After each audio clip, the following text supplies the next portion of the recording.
দেখছিলাম যে আমাদের দেশের যারা পরিচালনা করবে সামনে সেই নেতৃত্ব বৃন্দদের দেখছিলাম আমাদের বিভিন্ন উচ্চ পর্যায়ের দাপ্তরিক কাজকর্ম করবে সেই কর্মকর্তাদের ওদের মাঝে আমাদের ভবিষ্যৎ দেশ গড়ার কারিগর মানে আমি সত্যি অভিভূত যে ওরা এই পর্যায়ে এত সুন্দর কথা বলছে।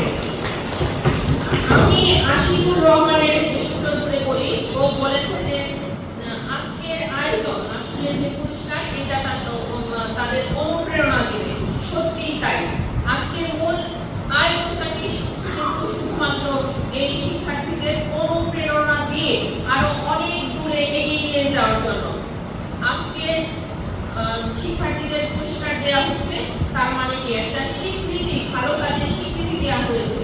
এই যে কঠোর পরিশ্রম ওরা দীর্ঘ সময় করেছে, আমি যদি বলি ক্লাস 1 থেকে 12 পর্যন্ত করেছে বা 10 পর্যন্ত, তার একটা প্রাথমিক সনদ বা পুরস্কার আমরা দিচ্ছি। এর মানে কি যে তুমি ভালো কাজ, তোমাকে আরো অনেক করতে হবে, তোমাকে আরো অনেক দূর এগিয়ে যেতে হবে, তারই একটা প্রাথমিক স্বীকৃতি আজকে। আমাদের আরেক শিক্ষার্থী সাবিয়া ইসলাম বলেছে যে ও দোয়া চেয়েছে যে ভবিষ্যতে সুনাগরিক হিসাবে গড়ে উঠতে চায়।